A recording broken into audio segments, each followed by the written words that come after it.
On the 17th of July 1945, on the jagged southern edge of the Shimabara Peninsula in Kyushu, Japan, the morning fog clung to the volcanic cliffs with a metallic hiss like steam escaping from a ruptured boiler, and the air tasted of salt sulfur and the faint sourness of rotting bamboo, while the only sound drifting through the dense humidity was the distant caw of seagulls and the low crack of shifting rock deep under Mount Unzen. Beneath that oppressive haze, Major James Robert MacDonald, 34 years old, of the 3rd Canadian Field Artillery Battery, adjusted the controls of the SCR-584 radar system in his fortified observation post, his calloused fingers moving with precisely measured intent, even as a small tremor betrayed itself in the corner of his left hand, a tremor he fought to hide by pressing his thumb into the base of his palm until the vein across his temple pulsed visibly. He had destroyed exactly 23 Japanese artillery positions in the last 6 weeks, each between 8 and 11 miles away, distances Japanese manuals insisted were impossible for Allied guns to reach with lethal accuracy. Yet those calculations had been nothing compared to what now appeared on the phosphorescent screen at 4:47 that morning.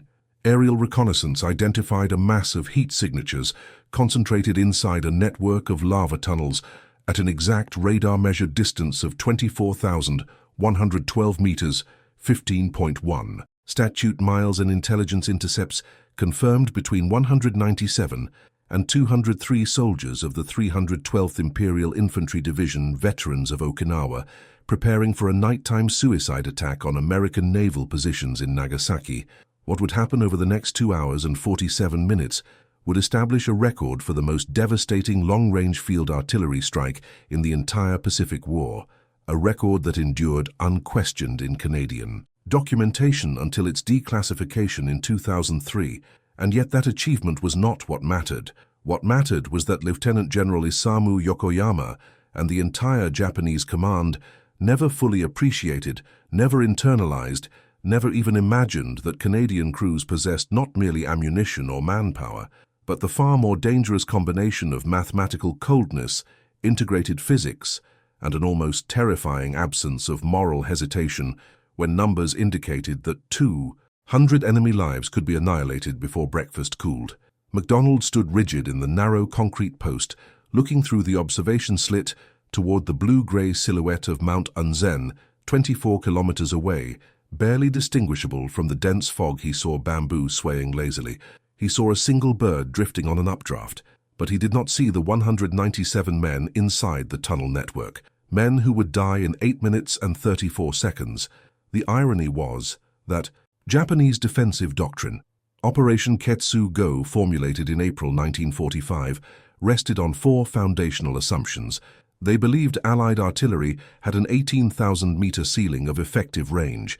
They believed accuracy collapsed exponentially beyond 10 miles. They believed fog and terrain shielding guaranteed immunity from precision fire, and they believed ammunition cost would prevent extended barrages. At such distances, none of these assumptions were ignorant. They were rational deductions based on years of combat reports from Guadalcanal, Peleliu Tarawa, and Iwo Jima, where American artillery repeatedly failed to crack tunnel defenses. Japanese engineers had spent 340,000 man-hours reinforcing cave systems along Kyushu's coasts, convinced geography patience and mass defense were unbeatable assets, but they failed to grasp not the individual technologies, but the integrated system. The Canadians brought radar analog computation, tungsten cord, extended range projectiles temperature, stabilized propellants, and a gun crew drilled for 6 continuous months into a single lethal organism. They knew radar existed, but did not know it would be buried 8 kilometers inland, feeding corrected coordinates every 15 seconds. They knew tungsten could penetrate armor, but did not know it would ricochet through volcanic rock like a red-hot needle sowing death through confined corridors. They knew Canadians trained hard, but did not know MacDonald's.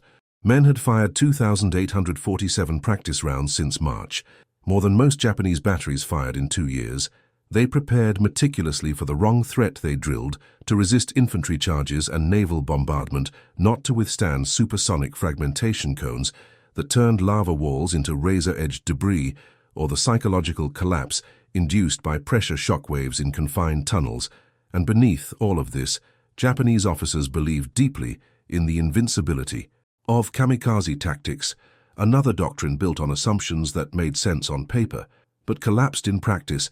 They believed their pilots would hit 90% of targets, when in truth 86% failed, often dying without ever seeing the ships they aimed for, while Canadian and American gunners quietly recorded everything, and sometimes even laughed at the wreckage the way men laughed, when horror exceeded the limits of human processing. Major MacDonald was not laughing. He was remembering. His childhood in Glace Bay, Nova Scotia, born March 14, 1911, son of coal miner Robert Thomas MacDonald and schoolteacher Catherine Ann MacLeod, growing up near mine number 12, where the 3 whistle signals of daily shifts defined life, and the 5 sharp whistles of catastrophe meant death underground. He was 12 when methane exploded in the West Gallery, killing 11 miners, including friends of his father, and he saw his father return home, trembling, soot-stained and alive. But forever hollowed, James never forgot that sound. He swore he would not die a miner buried below the Atlantic seabed. And though he dreamed of being an engineer, the Great Depression destroyed that possibility. He became a shipping clerk, calculating tonnage and fuel costs, until the war offered a grim escape into something where his unusual gift for mental arithmetic mattered. He enlisted voluntarily in October 1939, despite having exemption as a father of 1, and in week 9 of artillery training. Sergeant William Patterson, missing 3 fingers from the First World War, asked recruits to compute elevation for a 4,200-yard target. With crosswind, others struggled with ballistic tables. James answered in 47 seconds and was assigned to artillery. That moment saved his life or doomed his soul. He never knew which. His first combat shots on D-Day, June 6, 1944, resulted in the destruction of a concrete bunker with 14 occupants, and he vomited when the report came through because he had killed 14 men with the same mechanical detachment he once used calculating shipping routes. His evolution continued. Normandy, fear, Holland, adequacy, Germany, proficiency, until by March 1945 he was a major with 847 recorded shots and 43 confirmed targets destroyed. When selected for Pacific deployment, he told his wife Ellen, "Simply because I am too good at this to stop." July 3, 1945. He received coordinates for Concentration 17, a tunnel holding wounded soldiers evacuated from Okinawa, which he was ordered to destroy. He hesitated 11 minutes, hand trembling, then fired and wrote in his diary, "Killed men who could not fight back today.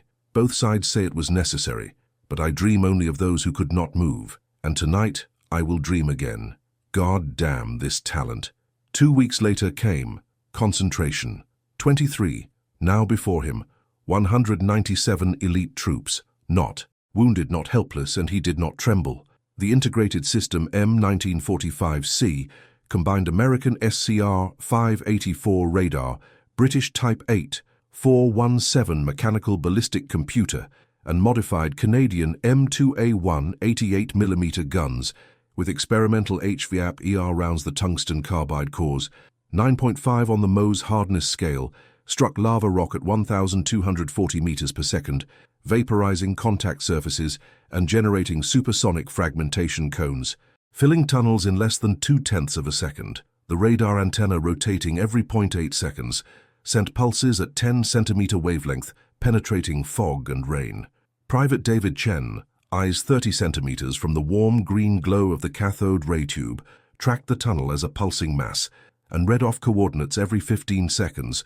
Corporal Michael O'Brien, former Montreal watchmaker, entered data into the brass mechanical computer, whose gears whirred like a surgical instrument, and output solutions with decimal precision. Elevation 17.382 degrees, azimuth 248.1 degrees, propellant charge plus 12%.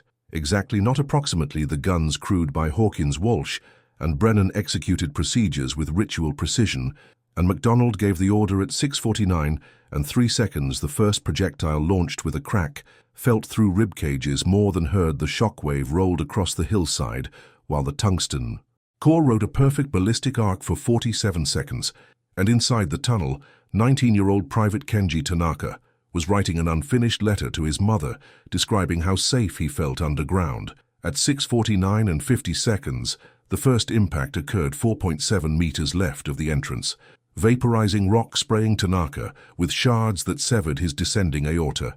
He lived 23 seconds more, trying to press fragments back into the wall as if reversing time, and within minutes the tunnel became a furnace of ricocheting metal. Collapsing ceilings shattered bone-pulverized stone, and men who had survived Okinawa now reduced to split-second deaths under mathematics, addressed through fog.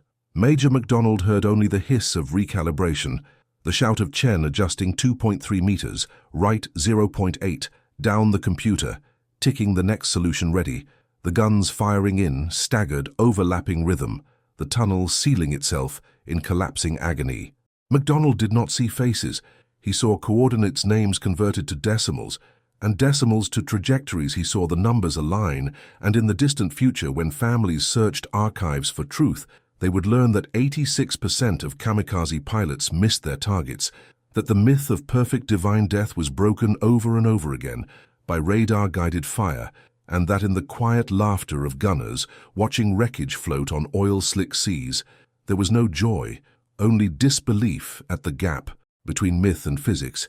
But that revelation belongs to the next half of this story, the half where mathematics meets madness and the war's final cruelty unfolds in cold precision. But the story does not end with the tunnels collapsing into choking darkness and the scattering of human dust along the volcanic stone, because the war's deepest violence does not remain on battlefields. It embeds itself in paper and memory, and the quiet corners where guilt ferments for decades until someone opens a box they were never meant to find. On the 29th of October 1978, in Halifax, Nova Scotia, a 52-year-old schoolteacher named Margaret Ellen MacDonald, daughter of Major James Robert. MacDonald was cleaning the attic of the house her parents had lived in since the late 1940s, sorting through crates marked linens, Christmas decorations and books, when a small metal footlocker hidden behind an old trunk shifted and fell forward with a metallic thud, its latch snapping. Open and releasing a wave of mildew and cold iron, she knelt the wood floor creaking beneath her as she opened it fully. Inside lay a leather-bound diary cracked at the spine, a folded map of the Shimabara Peninsula, and an envelope sealed with wax still unbroken and stamped.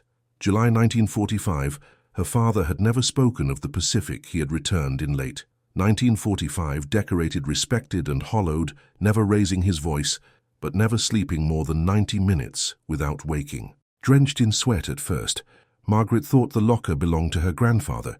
Then she saw the initials JRM carved on the inside lid, and her breath caught her hands trembling as she lifted the diary, its leather cold, slick with age, smelling faintly of coal dust, sea salt, and something sour like fear.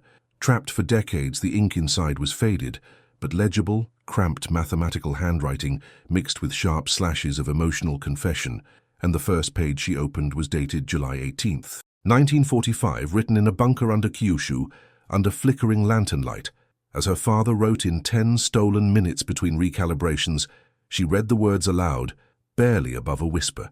"My hands do not shake when I calculate death anymore, and that is the part that terrifies me. Not the killing, not the screams, not the collapse of stone around men who survived greater horrors, but the ease, the precision, the way arithmetic replaces morality. I tell myself each round saves infantry lives. Each calculation prevents some future boy from bleeding out on a beach. Yet when I sleep, I see only the faces I never saw in life, the ones who could not crawl, the ones whose lungs filled with dust before the ceiling crushed them today." Hawkins joked that our tungsten rounds could pierce God's own walls. O'Brien laughed and said we were rewriting physics. Chen smiled in that tired way of his. But tonight, none of that matters, because when I closed my eyes, I heard a young man screaming for his mother in a language I do not understand, and I knew from the echo he was pinned beneath rock, still alive, when the dust settled, his fate sealed, because we had no time to check, no time to dig, no time to be human, in a war designed to strip humanity from all sides. I asked Green whether he believed we were still men. He said we were instruments, and instruments do not get to choose their purpose. I fear he is right. Margaret stopped reading, unable to breathe, the attic spinning for a moment as she realized her father's quiet calm had been a practice mask, covering something shattered. She read further through pages that traced coordinates, firing solutions, and terse entries, like killed 94, wounded 20 men, screamed 6 minutes collapse total, Someone coughing for 10 minutes after breach heard until silence. But woven between calculations were confessions of a man decomposing inward entries such as I have grown too good at lethal geometry. God forgive what talent was placed in me. And another. Entry 6 days after concentration 23, where he wrote, I felt nothing today and that is what will damn me. And then came the sealed envelope. She broke the wax with her thumbnail, hearing the slight crack as dried resin split the letter inside, was brief, written in handwriting far shakier than the diary dated 1953 late at night after she and her mother had gone to sleep. It read, Ellen Margaret Robert, if you find this, then know that I tried. God knows I tried to carry the weight of what I did on those cliffs in Kyushu. The world says I was brave, that I helped end a war that claimed millions. But the truth is, I died in 1945, and what came home was a frame filled with numbers and nightmares. You deserved a father who breathed without guilt. You deserved a husband who could sleep without hearing tunnels collapse. I have kept the rifle unloaded for years because I feared what ease I might take in ending things. But tonight, I looked in the mirror and saw the faces I never met, whose names I never learned, and I saw them standing behind me, silent, waiting. I cannot carry them anymore. Forgive me for the cowardice of leaving. Forgive me for the burden of staying. James Robert MacDonald. Margaret dropped the letter, unable to steady her hands, and for several minutes she cried in long, silent shudders that echoed through the small attic she had known her father committed suicide in 1955, found in the basement with the rifle he had carried since. Glace Bay days. The family told neighbors it was an accident, a cleaning mishap even as everyone knew otherwise, but she never understood why, until now she read the rest of the diary, including the entry he wrote after the Kamikaze campaign reports came in from Okinawa and the Philippines, how pilots 20 years old believing their deaths divine missed 86% of targets, how American and Canadian gunners firing proximity fuses and radar-guided shells often laughed not in cruelty, but in disbelief at the absurd mismatch between myth and mathematics, and her father wrote the laughter is a shield, because the truth is that no one tells these boys that physics does not bend to faith, that wind drift does not respect courage, that a soul cannot correct for crosswinds, and I fear one day someone will read the reports and think we were proud of what we did. But pride has no place here, only numbers and nightmares. Margaret closed the diary and called her mother, who was in a nursing home now, frail and 90, and when she explained what she'd found, her mother whispered, I knew he was haunted, but not why. And then after a long silence she added, he always said the Japanese were brave, but bravery is useless against a man with a slide rule in the fog. Margaret spent the next 3 months compiling the documents, consulting historians, and at last donated the diary map and letter to the Canadian War Museum, where archivists, stunned by the raw psychological content, classified it for study. And in 2003, when the records of Pacific artillery operations were declassified, and the events of July 17, 1945, finally became public, they were paired with MacDonald's writings, giving shape to the hidden human cost. The cost never taught the cost, never celebrated the cost paid by a man who mastered lethal geometry and never forgave himself for it. And the final irony, the ultimate cruel symmetry, was that the integrated radar ballistic system, M1945C, the mathematical marvel that obliterated 197 men in 8 minutes, would never be used again after 1945 because the war ended before its true potential was exploited and because post-war doctrine shifted to air power and nuclear deterrence, rendering long-range precision artillery, a relic of a calculus-heavy era, leaving MacDonald's achievement both unmatched and unnecessary, a perfect weapon for a war that had already burned the world down, leaving only the echoes of its precision and the ghosts of those whose coordinates were solved in fog. Margaret kept the letter in a frame above her desk for the rest of her life, and when asked in interviews what she thought of her father, she answered quietly, he was a good man with a math problem he could never solve, and in that reflection lies the final truth that the war did not end on the 17th of July, 1945, nor on the 2nd of September aboard the Missouri, but decades later in an attic when a daughter opened a rusted footlocker and discovered that behind every record, every victory, every destroyed tunnel, and every kamikaze who missed his mark, there was a man on the other side of the equation, calculating death and living with its cost long after the cannons fell silent. In the years that followed the museum's acquisition of MacDonald's diary, a quiet ripple began to move through academic circles, military historians, psychologists, and veterans advocates, because the documents did not simply recount the events of July 17, 1945. They exposed a fracture in the mythology of the war itself, revealing the psychological cost of precision killing long after the headlines faded and the medals tarnished. Researchers at the Canadian War Museum, led by Dr. Evelyn Hart, published a sealed internal memo in 2006 documenting how MacDonald's writings demonstrated a rare convergence of tactical mastery and emotional collapse, a combination almost never recorded in wartime archives, because most men either died before they could articulate their trauma or buried it so deeply it never resurfaced. The memo emphasized that MacDonald's detailed numerical entries, alongside agonizing moral confession, created a unique profile of what Hart called deterministic PTSD, a condition in which a soldier was not haunted by chaos or uncertainty, but by the near mechanical perfection of what he had done. MacDonald did not fear randomness, he feared accuracy, the knowledge that he did not miss the knowledge that every scream echoing in his dreams belonged to someone whose exact coordinates he had solved, with the calm efficiency of a man balancing an equation, and that inversion of the usual narrative of war where chaos destroys mental health. Not precision became a case study across universities in Canada and the United States. By 2009, graduate students in trauma psychology were writing theses comparing MacDonald's diary to the letters of American radar, operators from Okinawa, and the confessions of British artillery observers from Normandy, all pointing toward an emerging conclusion that precision warfare quietly inflicted deeper moral wounds than chaotic frontline combat, because the man far from the target retains the illusion of control in a way the man in the mud never does. Margaret learned of these studies only when a historian contacted her asking permission to quote a passage from the 1953 letter, the passage where her father wrote, "I died in 1945, and what returned was a frame filled with numbers," she agreed, but asked that his name be anonymized in academic publications, not out of shame, but because she feared people would misunderstand the man behind the mathematics. She always remembered the softness in his voice, the way he carried her on his shoulders, the way he never shouted, and how his eyes always looked tired, even in family photographs from 1946, photographs where his body was present, but his gaze drifted somewhere else toward tunnels collapsing thousands of miles away. Another thread emerged in 2011 when a retired Japanese historian, Dr. Kenji Watanabe, discovered documents in Tokyo archives describing the aftermath of the battle on Mount Unzen in 1945.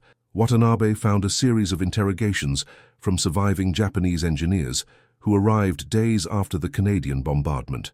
Their testimony described the tunnel entrance sealed by 4 tons of collapsed rock, the air filled with microscopic volcanic dust that coated lungs and made breathing a burning agony, and bodies found in postures that spoke of futile attempts to escape, men clawing at stone, men curled over wounded comrades, men who died clutching photographs of families they never saw again.